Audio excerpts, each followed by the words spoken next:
Boa noite, aluno da terceira etapa. Hoje a gente vai ver, bem breve, um comentário sobre a expansão da América Portuguesa.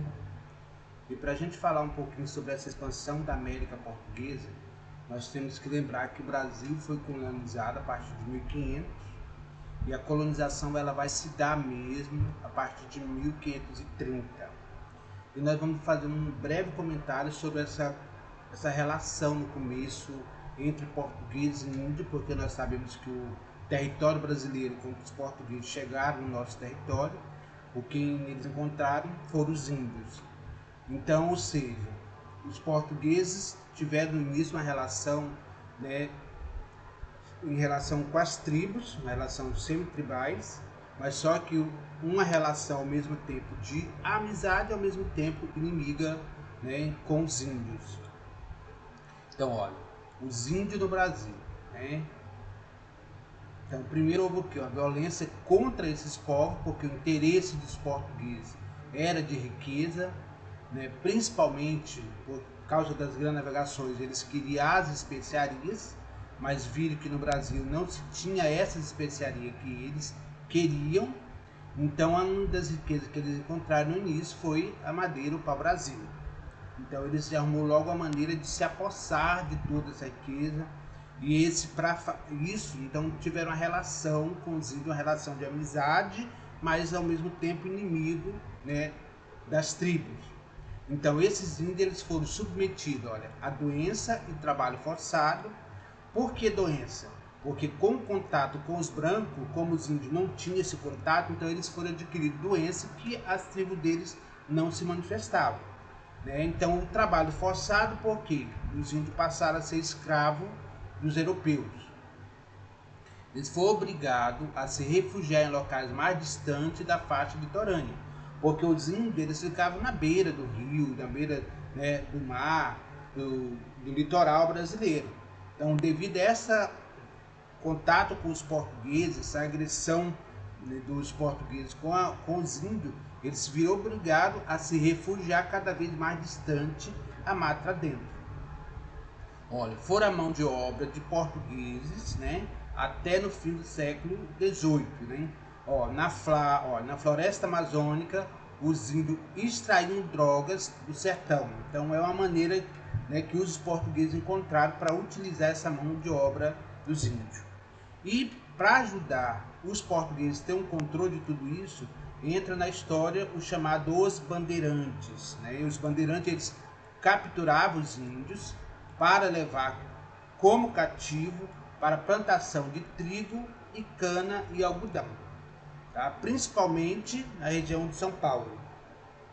Era usado na lavoura cafeeira, na construção de vias de ferrais, ou seja, na construção das ferrovias, na exploração da madeira, porque a principal riqueza que os portugueses encontraram no Brasil foi o pau-brasil. Os povos indígenas lutaram 500 anos pelo direito das suas terras para preservar suas tradições. Isso é um pouco, bem resumidamente, sobre a expansão portuguesa. Então, para ajudar esse controle, essa conquista em relação aos indígenas, vieram também, junto com essa expansão portuguesa, as missões jesuítas. Essas missões jesuítas, ou retenções, representam o principal meio de cristianizar os índios na América, na América Ibérica. Por que a América Ibérica? Porque era tanto portugueses como espanhóis. Então, os jesuítas tinham a missão de tentar catequizar os índios. Então, porque nesse mesmo processo que ocorreu a expansão portuguesa, a expansão territorial na América, lá na Europa também ocorreu a chamada Reforma Protestante, contra a Reforma. Então, aí o que ocorreu? Eles formaram as companhias jesuítas com o objetivo de catequizar o povo da América, que eram os índios, para que avançasse o catolicismo dentro da América. Então, por isso que, essa companhia de Jesus, ela foi criada no século XV e XVI, na França. O objetivo dela era conter o avanço do protestantismo e expandir o catolicismo, por causa da reforma, e vem a contra-reforma. A Companhia de Jesus da América, liderada pelo Padre Manuel da Nobre, que os seus jesuítas chegaram na América em 1549. A comitiva de Tomé de Souza, que era o governador-geral, e a tarefa desses jesuítas era catequizar os índios. Essa era a tarefa deles. Os jesuítas primeiro estabeleceram-se na Bahia, na capitania de São Vicente e no Rio de Janeiro. Fundaram o colégio onde ensinava retórica da humanidade, gramática, gramática grega e nativa. Os jesuítas aprenderam a língua tupi, o que foi possível preservar o patrimônio linguístico do tupi-guarani, que a gente fala. Olha, padres jesuítas, padre da Companhia de Jesus, a princípio era pregadores inerentes, viajava na condição de peregrino ou apóstolo, com o objetivo de difundir a doutrina católica. A educação foi um dos principais instrumentos de pregação do jesuíta. Além deles pregar o catolicismo, implantar o catolicismo para os indígenas, eles também tinham, o jesuíta tinha a obrigação de também ensinar a língua portuguesa. Esse é o aldeamento jesuíta. Olha, os jesuítas trabalhavam para os índios, adotaram um modo de vida cristã. Olha, as regiões do Rio Paraguai, Paraná, Uruguai e a Bacia da Prata. Então, que é a região onde ocorreu os aldeamentos. Os índios eram submetidos a uma rígida disciplina de oração, de trabalho, praticavam artesanato, agricultura, a caça, a pecuária e a coleta. Então, essa era a obrigação dos índios. Na região da Amazônia exploravam a droga do sertão, os índios tinham essa tarefa, o cacau, o urucum, a castanha e a baunilha. Então essa era a obrigação do jesuíta dentro do aldeamento. As conquistas do sertão, olha, muitos colonos paulistas dedicavam-se à captura indígena, e era escravizado para a realização de diversos trabalhos. Então aí que entra o papel novamente dos bandeirantes. Olha, expedições de apresentamento, apressamento, desculpa. Então, olha, no século XVII, morador da vila de São Paulo dedicava-se à agricultura, como a cana, o milho, algodão, feijão, mandioca. O trabalho quase todo era feito por indígena. Os produtos não se destinavam à exportação, os colonos não tinham recurso para comprar escravos. A falta da mão de obra levou os colonos a organizar expedições e apresamento, chamado de bandeiras, onde os paulistas, olha, os bandeiras paulistas foram essenciais para a expansão da América Portuguesa. Então eles entravam a mata dentro tentando procurar riqueza e ao mesmo tempo eles capturavam os índios e esses índios passavam a ser escravos. Então aí vem, olha, ergula-se uma bandeira no sinal de guerra, por isso ficaram conhecidos como bandeirantes.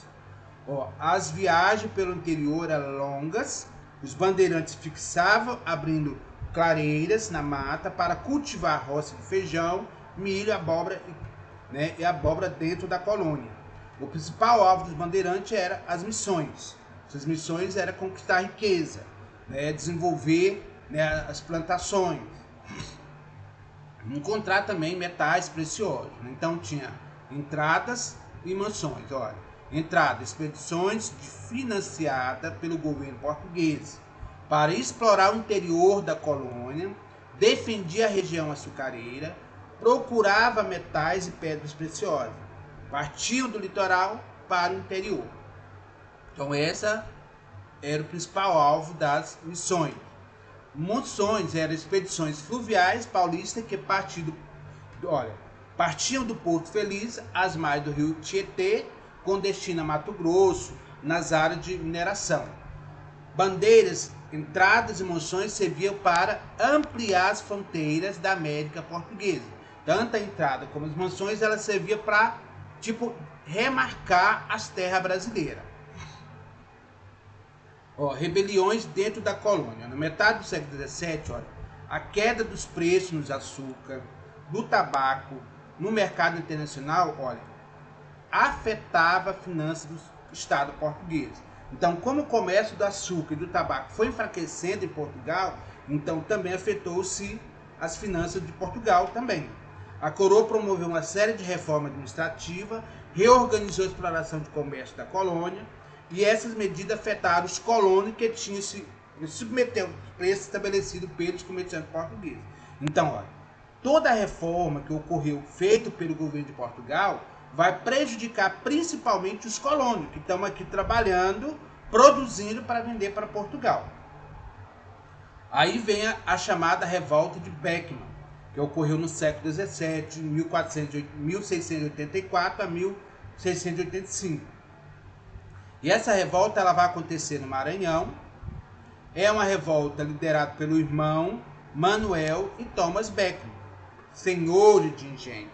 Então, qual é o motivo dessa revolta? Olha, a falta de mão de obra, pois os índios não podiam trabalhar, a escravidão tinha sido combatida pelos jesuítas, né, porque os jesuítas eles protegiam os índios, os preços das mercadorias vinha da metrópole aumentava cada dia mais, os revoltosos depuseram o governador do Maranhão e apoiaram Manuel Beckman como chefe do governo do Maranhão.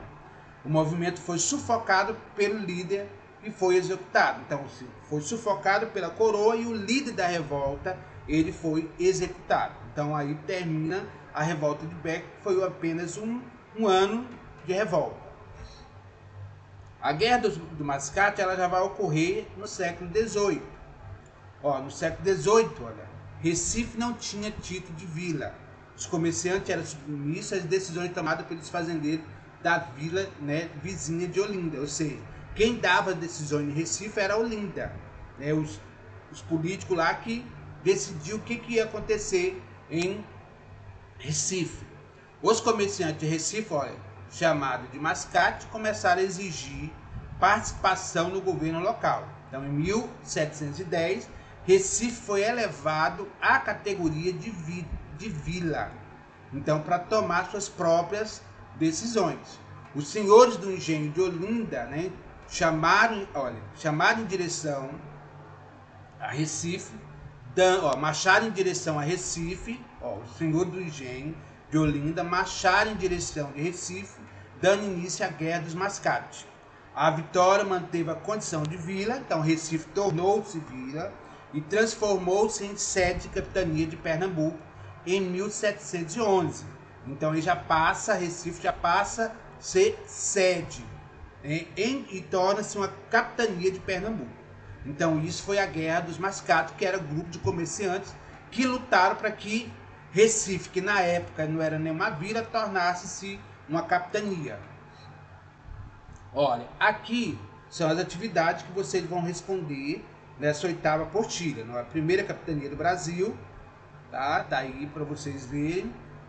Então não vou ficar falando aqui para vocês, então aonde vocês vão responder essas atividades, ok? Uma boa noite para vocês, ou boa tarde, ou boa noite, sei que hora que vocês vão assistir essa aula.